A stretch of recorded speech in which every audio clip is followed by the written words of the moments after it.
And now, Suspense.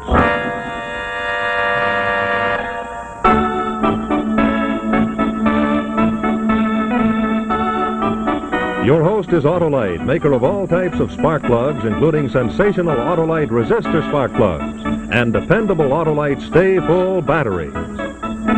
Autolite makes over 400 products for cars and trucks, bumpers and hubcaps, radiator grills and ornaments, bullseye seal beam headlights, ignition systems, spark plugs, batteries, fuel pumps, windshield wipers, instruments and gauges, wire and battery cable, and many more.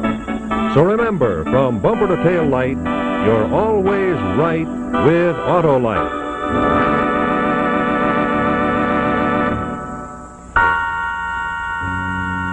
And now, Autolite and its 96,000 dealers everywhere present Suspense.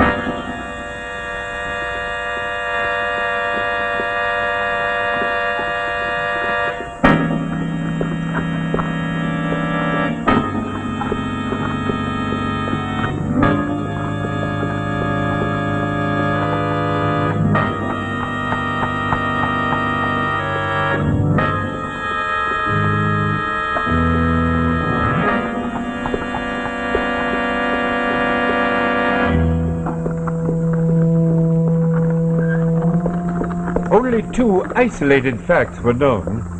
A beautiful lady suddenly and forever takes the veil, and a gentleman is found one morning a hopeless, gibbering idiot.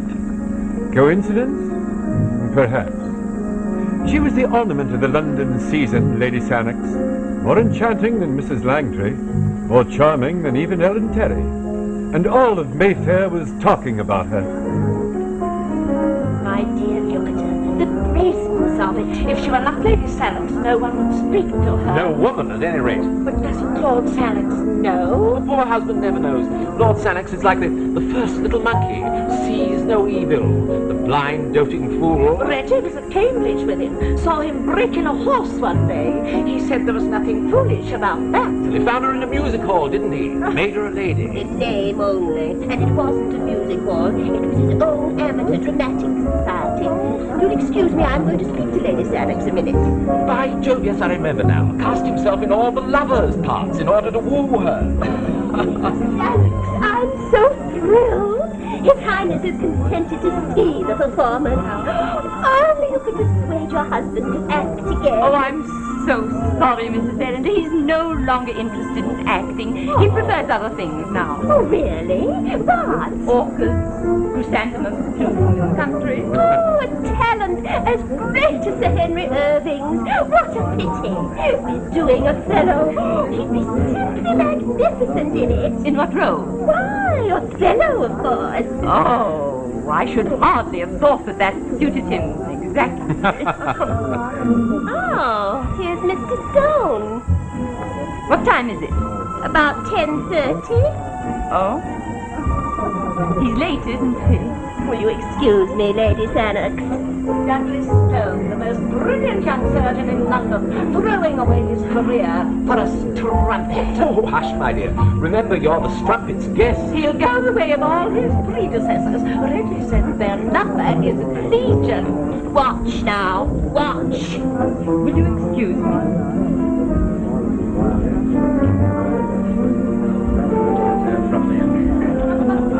In a moment, he'll follow her onto the terrace.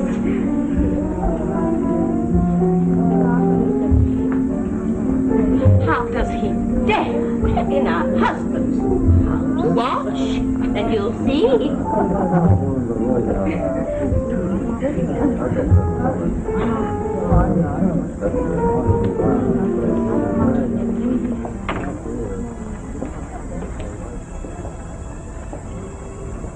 10 o'clock.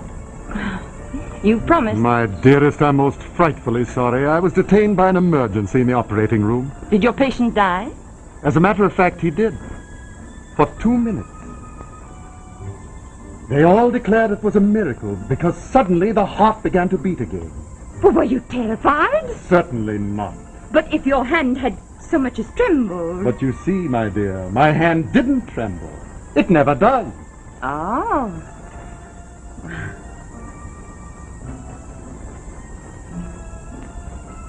By the way, I brought you a little token. In apology for my tardiness. Oh, let me see. Oh, Douglas. Oh, it's pretty. Oh, it's very pretty. Don't put it on now. Why not? It will be noticed and remarked upon. Oh, are you ashamed? Don't be. Oh, you're afraid.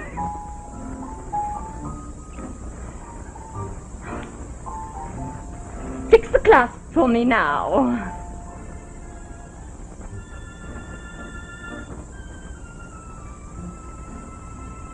Is that you, Arthur?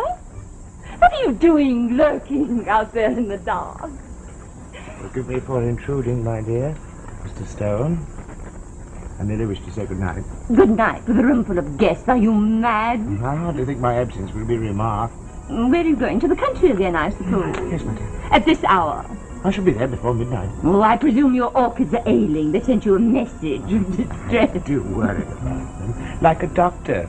They're my patients. Oh, silly. I'm sure Mr. Stone understands. Fortunate patients. It's quite clear why they always take first prize. Oh, thank you very much. You must let me show you through my greenhouses sometime.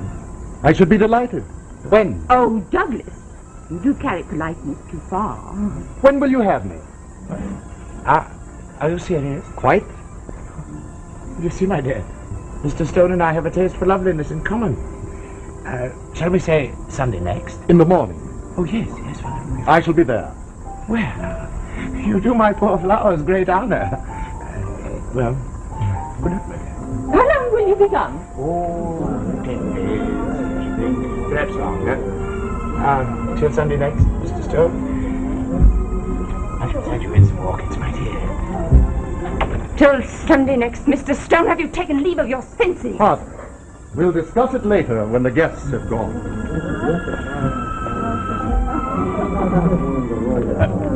Will you excuse us, Lady Sannox? Oh, I'm so sorry. Yes, Sir Arthur. In view of your spectacular record, the Royal College of Surgeons is more than willing to close one eye. We're none of us saints. No one objects to a man having a private life, so long as it remains private. Rot! What did you say? I said rot. The Royal College of Surgeons without me would be a laughingstock. Who's that? Well, In there with Lady Sannox. He gave her a note. Who is he? my poor obsessed colleague, I don't have any idea. Good night.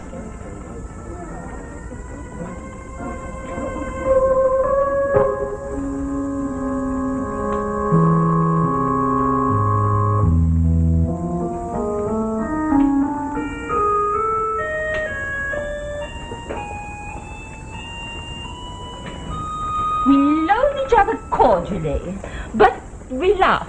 And they say they've had a lovely evening, and I thank them so much for coming. Oh, champagne? Would you care to show me that note? What note? The note I saw him give to you. Oh, you've been spying. If you like, give it me. Well, with pleasure. Who is he, Marion? Oh, my dear Douglas, I have no idea of telling you. He's handsome, though, isn't he? Oh, he's handsome, and he's dark, and he's foreign. Will you show me that note?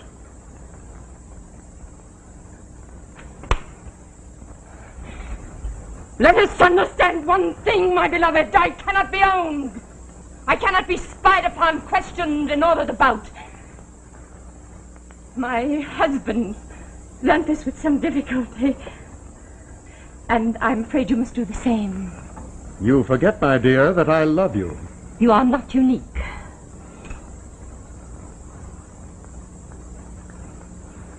But you're very exciting. And I love to be loved. My dearest. Oh, dear. There. Well? There it is. Take it then, take it. Now we shall see. Go on, read it. Read it out loud. Charming lady. Oh, go on, read it with an accent. Drive by the third lion at Trafalgar Square at midnight tonight in a hansom with the shades drawn. I shall be waiting. Will you answer him? No. Will you meet him? Well, I might. Of course, that depends on your behavior. I shall meet him. Splendid. Oh, but he's jealous, too. Too? He hates you. He promised me that he'd kill you for me if I so much as raised my little finger. Shall I raise my little finger, Douglas? If you care to. Oh, how I should love to be Salome and have your head brought to me on a silver plate. I believe you would.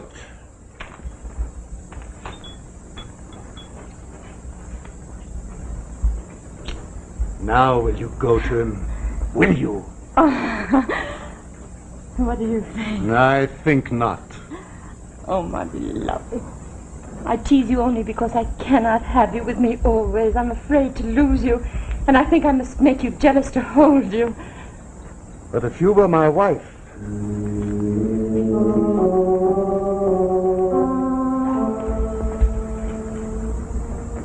If I were your wife? Will you be? Oh, Douglas. Will you marry me? Will you? Oh, my love. What of Arthur? One cannot divorce so simply in England. I'm aware of that. But I must know, would you marry me if you could? I would. Then give me your oath. What's on your mind, Douglas? What are you thinking? Would be quite simple. After a certain time, to marry a widow.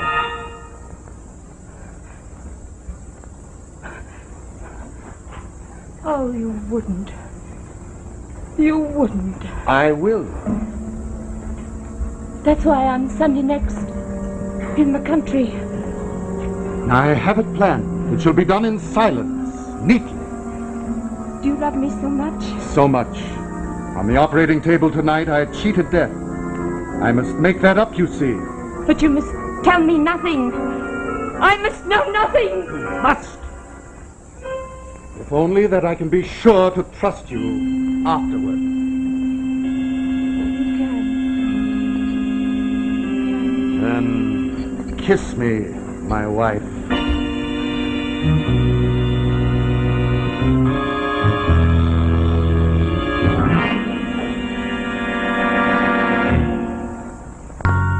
And now, the second act of Suspense. And I am unable to pay my creditors until you pay me, Mr. Stone. Canetta, whatever gave you the idea that you could invade my privacy after dinner in order to collect the bill? Only desperation, sir. Canetta, what day is today? It's Saturday. Exactly less than a week has passed since I bought that pendant. Surely you're dunning me prematurely? Oh, pendant. No, Mr. Stone. It's that brooch you bought 6 months ago. It's the bracelet you bought a year ago, and all those lesser items in between. Well, Canetta, that's too bad, because I haven't a farthing at the moment. I should hate to resort to law, Mr. Stone. Where would that get you? In the debtor's jail, I could hardly do you any good at all. Now, get out of here and don't be a fool. I must be paid! Don't use that tone, if you please. Pym, Mr. Canetta is leaving.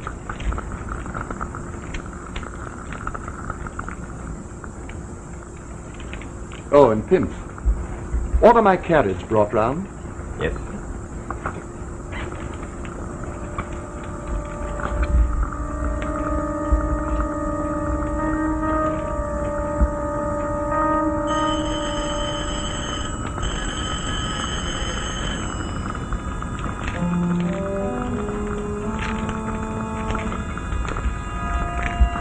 Please, I must see Mr. Stone. It is urgent. Mr. Stone can see no one. But it is desperate. It is a matter of life and death. If you'll be good enough to wait in the consulting room.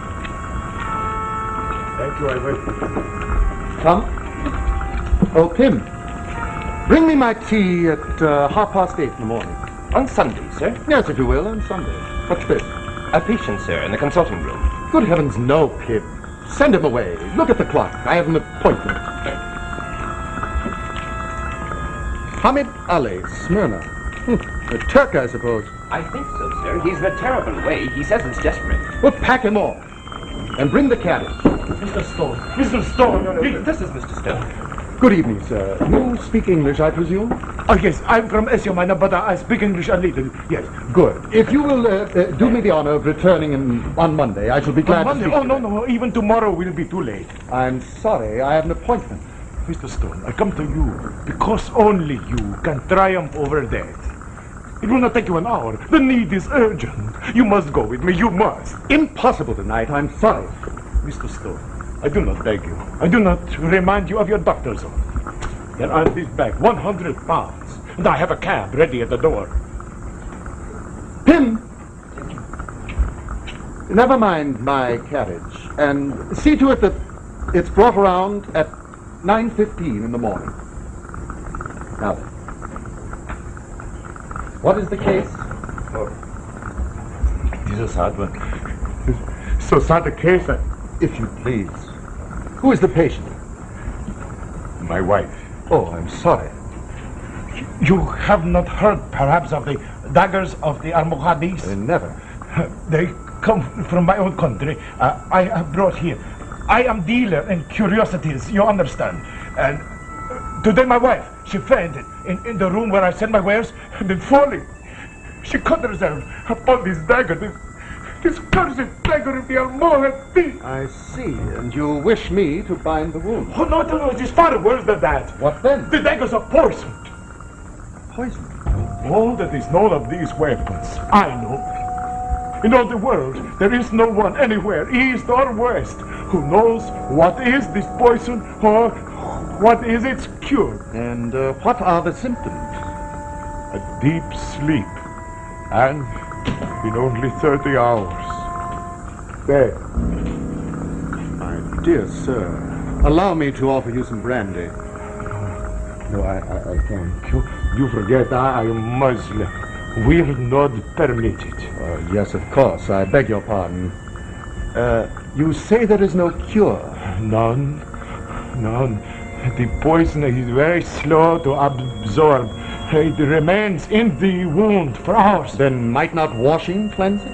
Does washing cleanse the venom of a cobra? Of course not. This poison is 1,000 times more subtle and more deadly. Then why have you paid me this considerable fee? No drug can cure. The knife, however, may. I see. My father always said, if there is evil, remove it. Certainly. Anything to save a life. Think that this is my beloved one. Think where the dagger poisoned her. Well, on the face.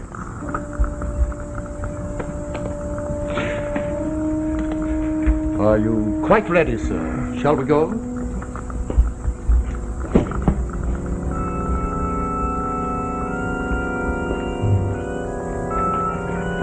This is the place. Hurry, doctor, please, hurry. Lost. All my life I've lived in London, but I've never seen this street before. What your cabby is better informed than Want me to wait, sir? Yes, if you please wait, please, for the doctor. All is well. She has hardly left her friend. She has not spoken. She has not stirred. She is in a deep sleep. You see, the first working of the poison has begun. We cannot be too quick. Come follow me, Mr. Stone. But I'm afraid she will feel nothing. She will feel nothing.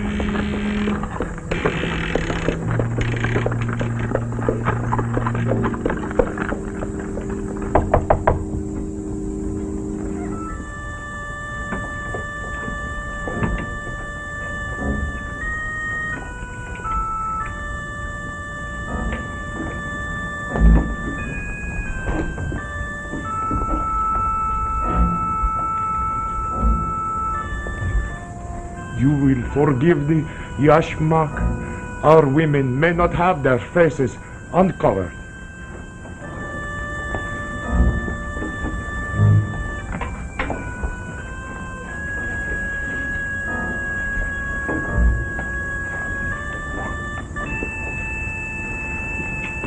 This is the wound. Yes? It appears harmless enough. Death comes, and all innocent like the lamb. There are no signs of irritation.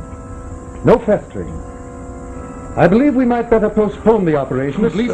Sir, do not trifle, I beg you. You do not know. It is deadly. Look. Here. This is the way. You see the discoloration of the venom on its point. There is no time to lose. I pray you do not speak of delay. I am still inclined to wait. Every second the end draws nearer. I cannot stand and watch while every heartbeat grows more faint. No, I thank you, Dr. Stone, for having come.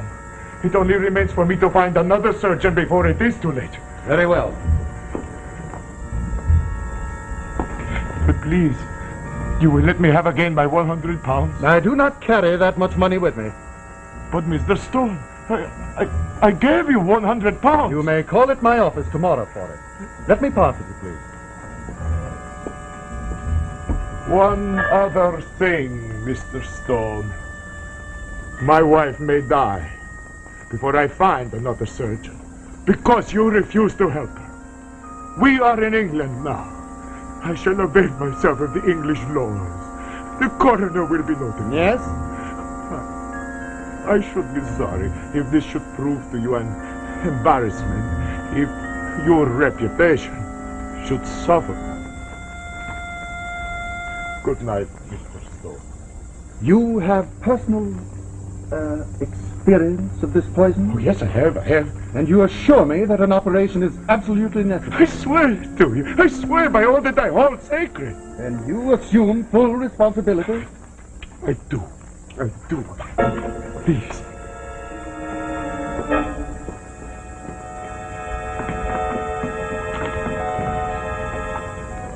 May I ask, what is that? Chloroform for anesthesia. Oh, no. What do you mean? No, it is frostbitten, like the brandy you offered. Both are spirits. But good God, man, you yourself said that this is England. Yes, no matter. I am faithful servant of Allah the Almighty. But you cannot allow your wife to undergo an operation without... No, she will feel nothing. This is the deep sleep. Also, I have given her heavy dose of our Smyrna opium. She will feel nothing. I beg you to proceed. You know, of course. I know. Her face will not be a pretty one to love. Please, hold the lamp for me, there.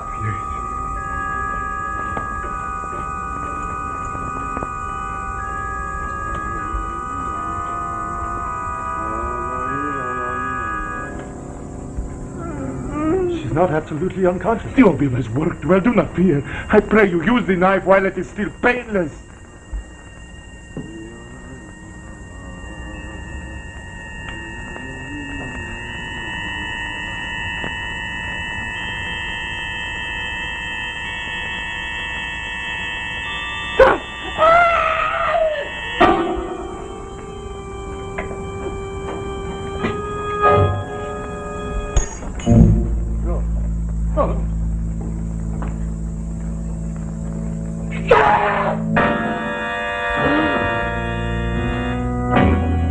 You now understand, Mr. Stone. His operation was absolutely necessary for Marian. Not physically, no, but morally. You swine, you dog! No. I wouldn't, Mr. Stone. I wouldn't. I'd long intended this little example. You now understand. I'm not the mild and doting husband who sees no evil, or seeing evil pardons it. Evil breeds monstrous evil. We are proud men in my family. We do not easily give up what is ours.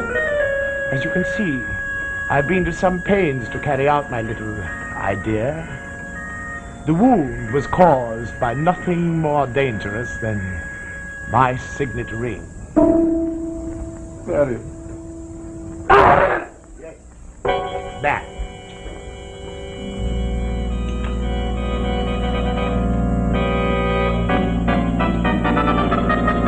No. No.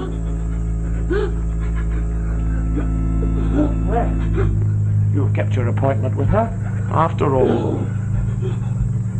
Take care of your mistress. Yes, sir. John, you see that the doctor is taken home first? He went leading downstairs, I imagine. Tell his butler he was taken ill on a case. Very good, sir. Then you can take Lady Sannox home. And how about yourself, sir? My address for the next few months will be the Hotel Daniele, Venice. Oh, and tell Stevens to be sure to exhibit the white orchids Monday next. And telegraph me the results. I shall want to know.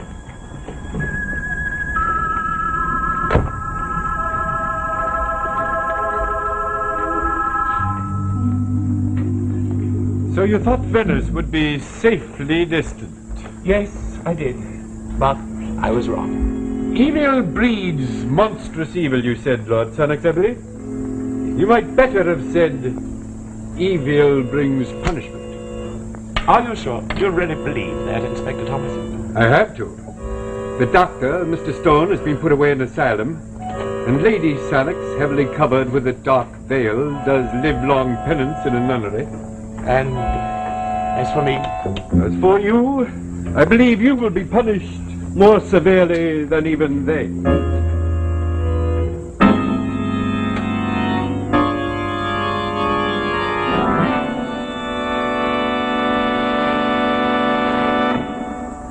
This is CBS, the Columbia Broadcasting System.